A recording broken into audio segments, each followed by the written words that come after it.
wada qayb gallo waliba annagoo safar idii soo galay safarkaas oo ah tababar shaqaalaha wasaaradda shaqagelinta aqoontooda xirfadeed kor loogu qaadayo lagu kubcinayo xirfadooda si ay u noqdaan gobol ahaan gobolka Togdheer shaqaalaha ku sugan dad aqoon ahaan isku filan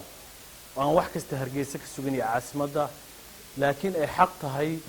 shaqaalaha marka wasaaradda heer gobol jooga in la tababaro aqoontooda la kubciyo xirfadda aqooneed ee suuqa shaqadana loo baro oo lagu tababaro waxaan doonaynaa ka wasaarad ahaan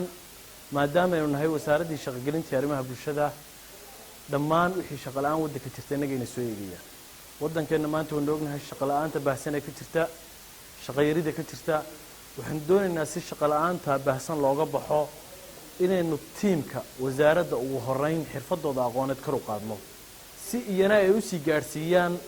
shaqaalaha kale ama dhalinyarada shaqadoonka ee waddanka joogta ee jaamacadaha ka baxaysa ee shaqo raadiska ah ama shaqo carbinta ku jirta in tababarka loo siiyo tababarkan waxa la idinku tababarayaa waa TOT ahaan inaad tihiin inaad idinku tababarka sii bixin kartaan waa muhiim maalin kasta qof TOT ah in Hargeysa laga soo diro wax ka qurux badan tiimka heer gobol ee wasaaradda in iyagu tababarka sii bixiyaan job centerka gobolka dhalinyarada ku xidhan ee shaqadoonka ah ee inta shaqo raadiska in xirfadooda aqooneed ee suuqa shaqada la fahansiiyo oo la baro taana waxay keenaysaa isku filnaansho heer gobol inay gaadhaan mar labaad iyo mar saddexaadba waan idin mahadnaqaynaa sida waqtiga u soo ajiibteen waxaanu ku wada tirnaa waa dadaal aanu waddanka shaqo la'aanta baahsan ee jirtay aanu kaga baxayno si aanu u gaadhno isku filnaansho si ay u yaraato shaqo la'aanta waddanka ka jirtay si dhalinyaradii wasaaradda shaqaalaha ka ahaa dad aqoon ahaan isku filan ay noqdaan muhiim gaar ah baan u arkaa anigu in aqoonta shaqaalaha wasaaradda la kubciyo oo kor loo qaado oo hadba marxaladda aqooneed ay marayaan kor looga sii wado dadaalkaas wasaaraddu wadaa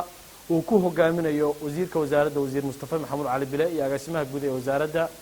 dadaal xoog leh ay ku galiyeen madaxda hay'adda Isbaak mar labaad iyo mar saddexaad baan u mahadnaqayaa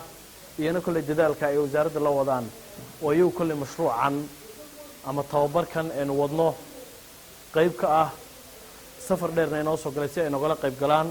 dadaalada baxsan ee socda ee wasaaraddu wado ka gobol ahaan in ay dhinacina ahaataan dhalinyarada shaqo la'aanta waddanka ku hayso waliba gobolka Togdheer tababaradooda xirfadooda aqooneed oo kor loo qaadayo intaba inaad ka shaqeysaan oo tababaradii aad sii bixisaan oo gobol ahaan aad isku filaataan oo Hargeysa uun eedan wax ka sugin laakiin xarunta gobolka ee wasaaradda shaqaalaheeda iyo tiimkeeda dad aqoon ahaan dhisan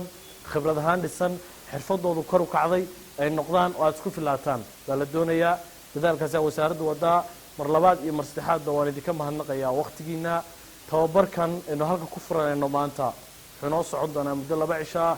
labada cisho waxaanu doonaynaa inaynu kala faa'iideysano waxaanu doonaynaa macalinka tababarka bixinaya inaynu waqti siino ixtiraamno ka faa'iideysano aqoonta uu ina siinayana aynu weeleyno baynu doonaynaa hadhowna aynu ku dhaqanno baynu doonaynaa tababarka la siinayana aad sii gudbisaan oo idinku aad gobolka Togdheer waliba magaalada Burco aynu ognahay jaamacadaha ku yaala dhalinyarada ka baxaysa xaddigii leeyihiin tirada shaqo la'aanta jirta intaba inaad tababarkeedina sii gudbisaan baa la doonayaa oo tababaro joogto ah dhalinyarada shaqo la'aanta baahsan ee hayso aad xirfadooda kor u qaadaysan aad sii qabataan idina aqoon ahaan dad dhisan noqotaan noloshu waa halgan waa tacab waxay u baahan tahay markasta aqoonta la sii kordhiyo waxay u baahan tahay in xirfadii aqooneed kor loo qaado waxay u baahan tahay in loo kaco oo loo halgamay u baahan tahay idinina dhankeena ka qaadataan horumarka baahsan ee aqooneed ee wasaaraddu wado mar labaad iyo mar